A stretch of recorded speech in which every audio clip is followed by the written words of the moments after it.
Good morning, friends. Today we are continuing the another part of the unit 1.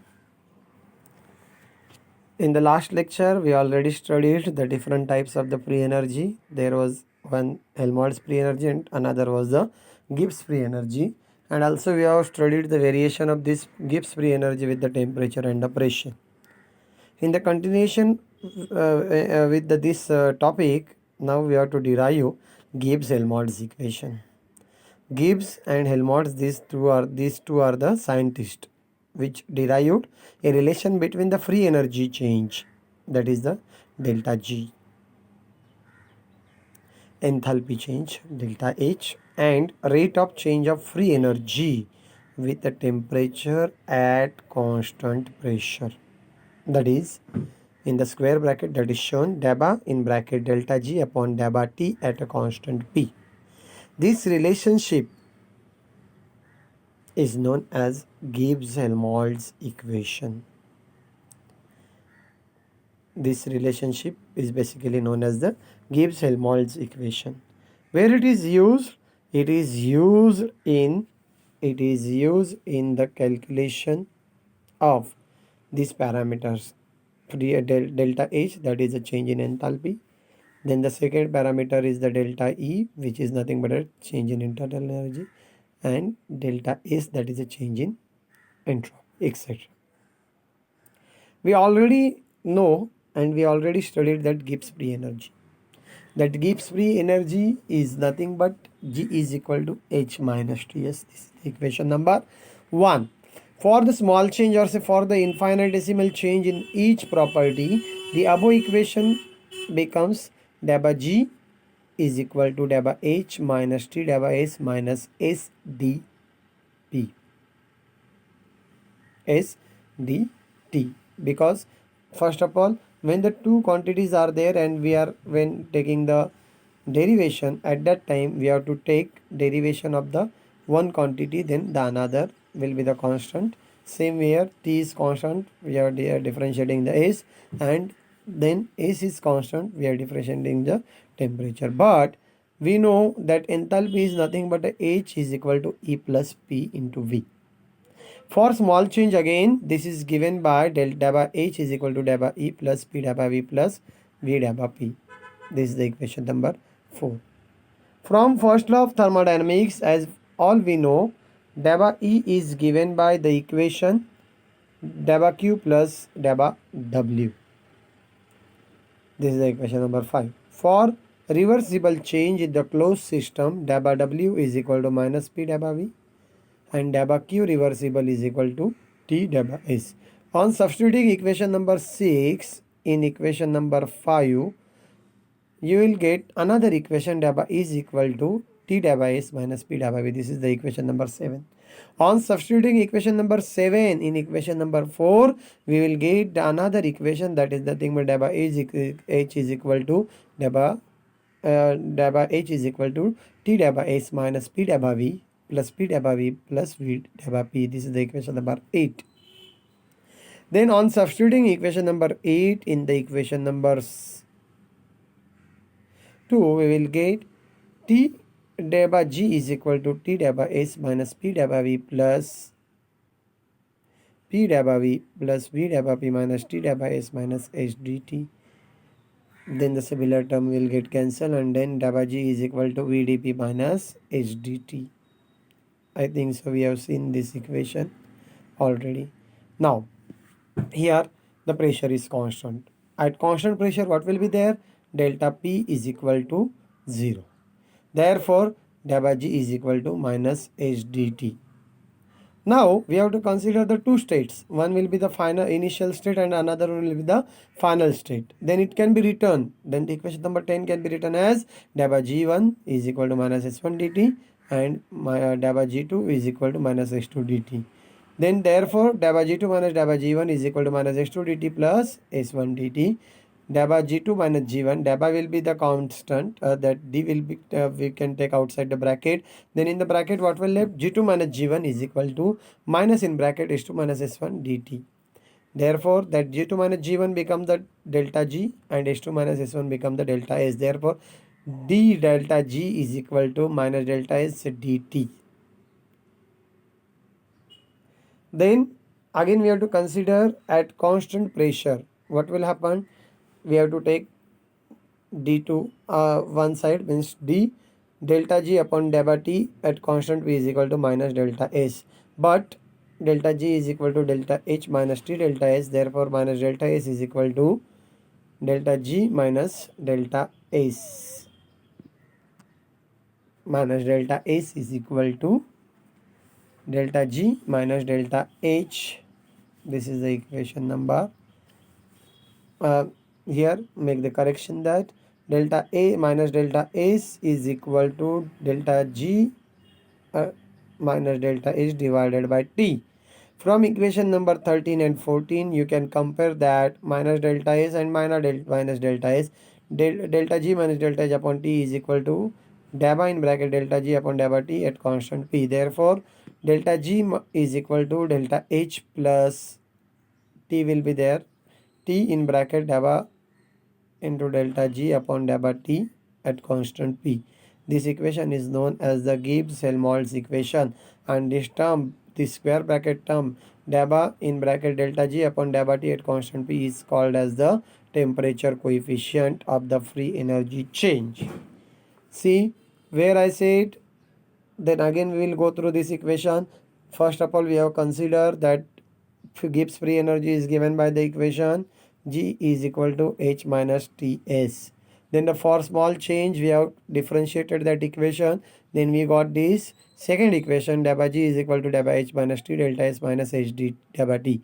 But you know the enthalpy is given by the equation E plus PV, and therefore for small change again we have differentiated this equation number 3, and we got another equation number 4 delta H is equal to delta E plus P delta V plus V delta P.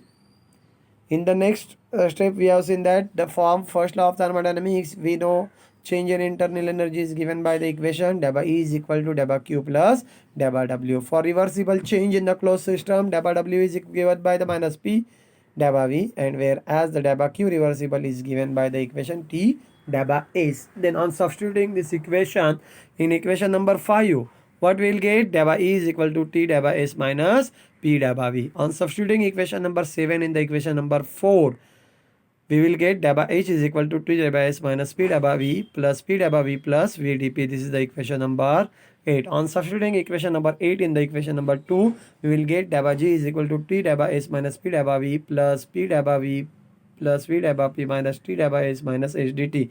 Similar term will get cancelled, and the left equation will be the delta G is equal to V delta P minus H delta T. Then at constant pressure, as already I said, dP is equal to 0. That's therefore delta G is equal to minus H delta T. We have to consider two states. One will be the initial state and another one will be the final state. Then you will get the another equation delta G1 is equal to minus S1 dt delta T, and delta G2 is equal to minus S2 delta T. This is the equation number 11 and 12. Then from equation number 11 and 12, we can write delta G2 minus delta G1 is equal to minus S2 dt minus S1 d1 dt in bracket minus. That's the minus become plus. Therefore, delta in bracket G2 minus G1 is equal to minus S2 minus S1 delta T. Here, delta G is equal to G2 minus G1 become the delta G. You can see this is become the delta G, and therefore the equation you will get, that equation will be the d delta G is equal to S2 minus S1 become the delta S. Therefore, d delta G is equal to minus delta S into delta T.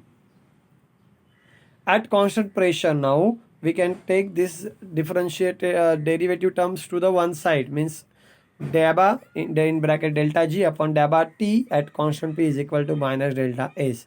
But we know delta G is equal to delta H minus T delta S. Therefore, minus delta S is equal to delta G minus delta H upon T. This from equation number 13 and 14 we can write down delta G minus delta H upon T is equal to delta in bracket delta G upon delta T at constant P. Therefore, delta G is equal to, this term we can shift there. First of all, we will transfer this T. T will be into, here it is in the denominator. When we will shift to this side, at that time it will become multiplied to this term. Then Therefore, delta G minus delta H is equal to T in bracket this term. Then when you will transfer delta H there, then you will get a final equation delta G is equal to delta H plus T into bracket in square bracket dabba in delta G upon dabba T at constant P. This equation is known as the Gibbs-Helmholtz equation, and this particular term, square bracket term, is known as the temperature coefficient of the free energy change. This is very important equation that you have to prepare well. Now there is a numerical based on this particular topic. Here calculate the free energy change of a process whose enthalpy change is at 373 Kelvin is minus 264.93 kilojoule and temperature coefficient of process is 19.58 joule. Two things are given. One is delta H, T is given, and temperature coefficient is also given. That see, you can see delta H is given in terms of the kilojoule, whereas this temperature coefficient is given in the joule. Hence you have to convert that units into the one form, either it is in the kilojoule or either it is in the joule. That's it. Is simple to, you can convert that temperature coefficient into the kilojoule by multiplying by the 10 raised to minus 3. Now by using the Gibbs-Helmholtz energy equation, you will get delta G is equal to delta H plus T in square bracket dabba in delta G upon dabba T at constant P.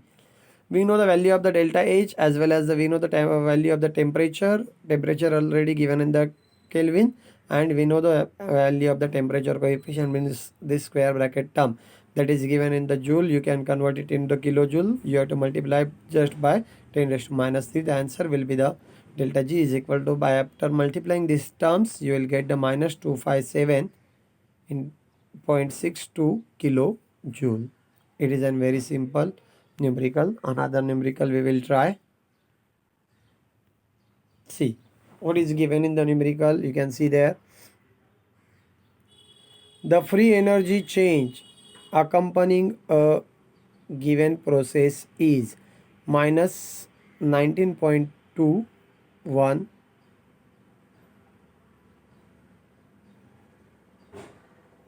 kilojoule at 293 Kelvin and minus 89.12 kilojoule at 303 Kelvin. Calculate the enthalpy change for the process at 298 Kelvin. What is given? Two temperatures are given. Two free energies are given. dabba G1, dabba G2, T1 and T2 are given. And they ask you to calculate the enthalpy change, that is nothing but a delta H.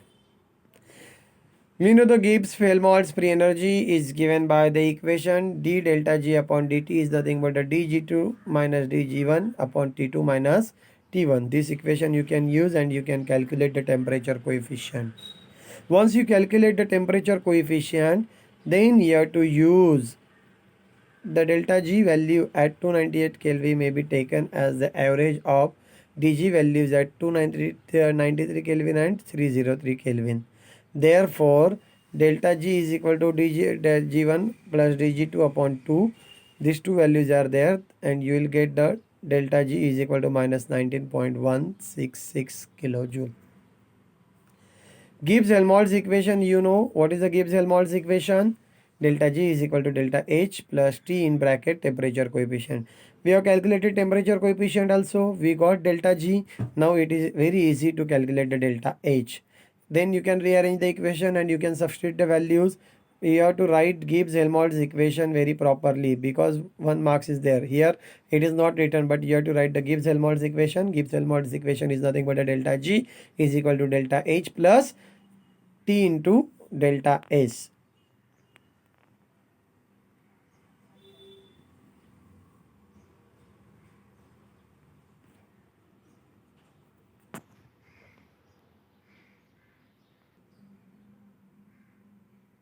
See friends, after substituting the values in this equation, you will get which equation? Delta G is equal to delta H plus T in bracket square bracket dabba delta G upon dabba T at constant P. After substituting all this value, you know this delta G is minus 90.166 and temperature is given the 298 Kelvin and the temperature coefficient means that square bracket term is nothing but the 0.209. kilojoule. After substituting this value, you will get minus 90.166 is equal to delta H plus 298 in bracket 0.209. After multiplying this term, minus 90.166 is equal to delta H plus 62.282. Then on rearranging this term, delta H is equal to minus 90.166 minus 62.282. The answer will be the delta H is equal to minus 152.448 kilojoule.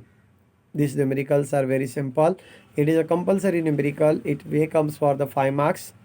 There are the two things. Either the derivation will be there or say numerical will be there. You have to practice for the both. You have to practice for the numerical as well as the that particular derivation. You can solve on your own, then you can realize that don't copy from this particular material.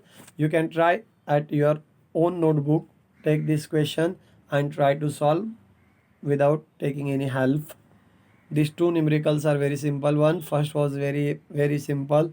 There was just a calculation of the free energy change, that was the delta G. They have provided the delta H as well as the temperature coefficient, and in the second equation the twist numerical was there. They have provided the two values of the free energy change at different temperature, and from that value we have calculated this temperature coefficient, and then we have calculated delta G. Two different delta G's was given. We have taken the average of this particular delta G, and then delta G value is known, temperature is known, as well as the temperature coefficient we have calculated. Then we have put it in the Gibbs-Helmholtz equation, and from that equation we have calculated the delta H.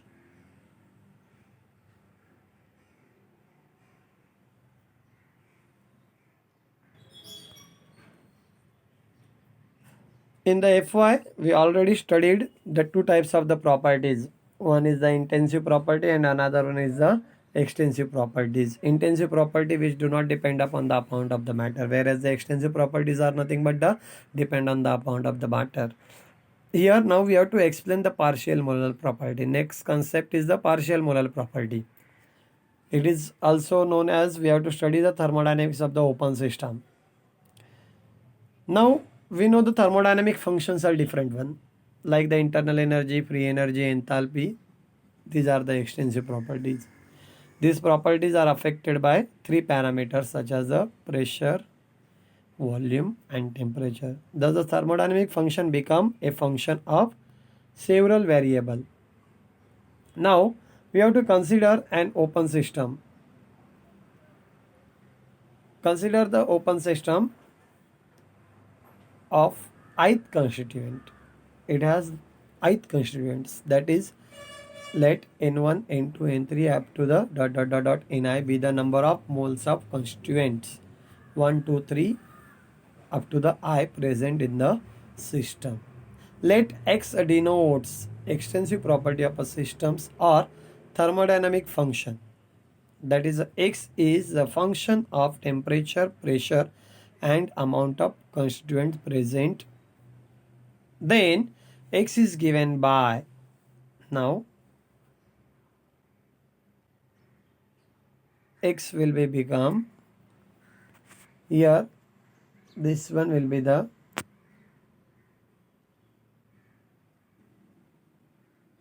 that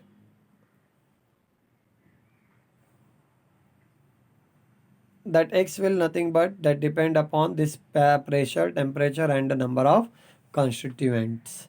The change in property dx due to the small change in pressure, temperature is given by dx is equal to dx by dp. When p is variable, at that time temperature and number of constituents are constant. If the pressure is variable, at that time temperature and number of constituents are variable. Same way you can differentiate this equation by this del by x upon del by t dt pn plus del by x upon del by n dn1 pt n2 up to the ni plus dx upon del by n2 dn2 n1 pt ni, then del by x upon del by ni into del by ni pt n1 into minus 1 ni. This del by x upon del by n1 pt into up to the n1 is nothing but a partial molar properties of the first constituent, and that is given by the x1 bar, whereas this d by n2 partial molar properties of the second constituent given by the symbol x2 bar, whereas this d by ni means d by x upon d by ni as pt n1 n2 up to ni partial molar properties of the ith constituent, it is denoted by the xi bar. Now this equation becomes d by x is equal to d by x upon d by p d by t tn plus d by x upon d by t dt pn is equal plus a by x1 bar dn1 plus x2 bar dn2 plus xi bar dn1. This is your equation number 3. At constant temperature and pressure, equation number 3 becomes d by x is equal to, when the temperature and pressure constant, these terms will get neglected and left term will be the dx is equal to x1 bar dn1 plus x2 bar dn2 plus xi bar dni. Now partial molar property is the change in property of x of a systems at constant pressure and temperature when 1 mole of the particular constituent is added to such a large quantity of system so that the added mole does not affect the composition of the system. These properties are called as the partial molar properties. Means what is that? Change in property of x of a system at a constant pressure and temperature when 1 mole of the particular constituent is added to such a large quantity of a system so that the added mole does not affect the composition of the system. Here are the, again we have to see the two properties, partial molar free energy and partial molar volume. Partial molar free energy is also known as the chemical potential. It is denoted by the symbol mu. It can be defined as a change in the free energy of the system by adding 1 mole of the ith component to a large quantity of a system at constant pressure, temperature and number of moles of other components. It can be defined as a change in free energy. It is given by the symbol Gi bar is equal to d by g upon d by ni pt n1 n2 up to ni. Partial molar free energy is also known as the chemical potential and it is denoted by the symbol mu. Therefore mu I is equal to, in bracket, d by g upon d by ni pt n1 n2 up to the ni. Now chemical potential is intensive property. It determines the reactivity of the system. For binary solution, the change in the Gibbs free energy is given by, for binary solutions means two components are there. At that time the equation will be same equation you have to write. Here two components will be there, dn1 and dn2. At constant temperature and pressure, this equation becomes, you can take dg is equal to d by g dn1 d by n1 dn1 pt ni plus d by g upon d by n2 dn2, means here but mu is equal to, here mu is given by d by g upon d by ni pti. Therefore you can substitute these things in that. This will become the mu1 and this one will become to the mu2, and therefore on substituting this in equation, delta g at constant pt is equal to mu1 dn1 plus mu2 dn2. On integrating the above equation, you will get g at constant pt is equal to mu2 n1 plus mu1 n1 plus mu2 n2. In general, you can write down g at constant pt is nothing but summation mu I ni. For a single component, it becomes gpt is equal to n mu minus n g bar. That therefore g mu is equal to g bar is equal to g by n. For single component, it is simply the mu is equal to g bar is equal to g upon n. Hence, for the pure substance, chemical potential is given by the free energy per mole for pure substance, but for the single component it is nothing but chemical potential is given by free energy per mole. N is nothing but the number of mole, G is nothing but the free energy.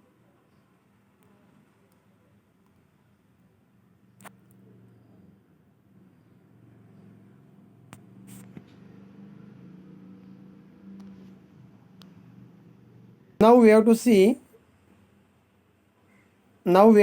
the variation of the chemical potential with the temperature and the pressure. As already we have seen that chemical potential mu I is given by Gi bar is equal to delta G delta Ni Tp N1 N2 up to the Nj.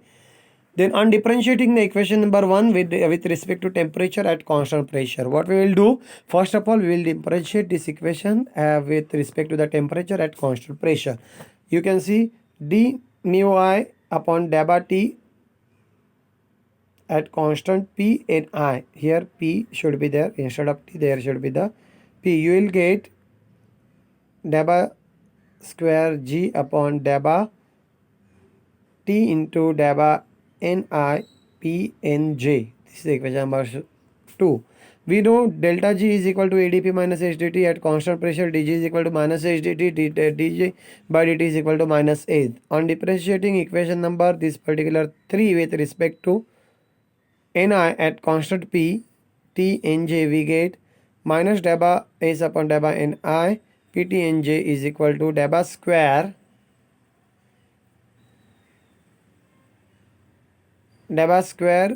G upon delta N delta T Tp Nj. This is the equation number 4. Therefore minus Si is equal to minus delta S upon delta Ni Pt Nj minus delta 2 square G upon delta N Pt Tp Nj, where Si bar is equal to delta S upon delta Ni Pt Nj partial molar entropy. Comparing equation number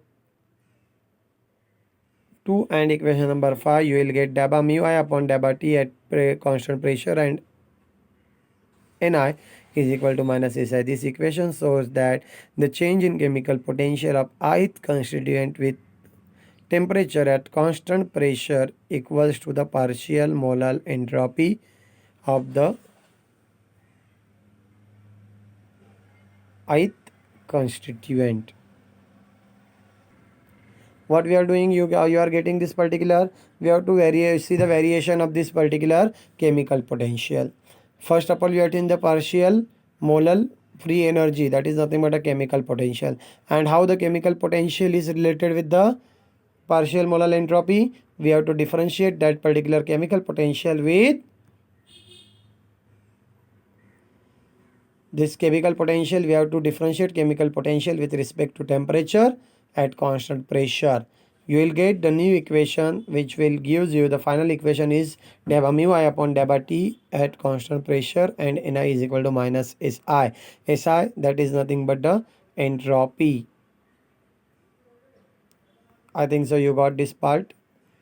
Here this partial molar property, we have seen partial molar free energy, it is nothing but a chemical potential, and another parameter that we have seen is nothing but the partial molar entropy. This is very much important part. Gibbs Helmholtz equation we have derived, then we have seen the some numericals, then we move towards the next concept, partial molar property. In the partial molar property, how we have seen what is there, then we come to that particular thing.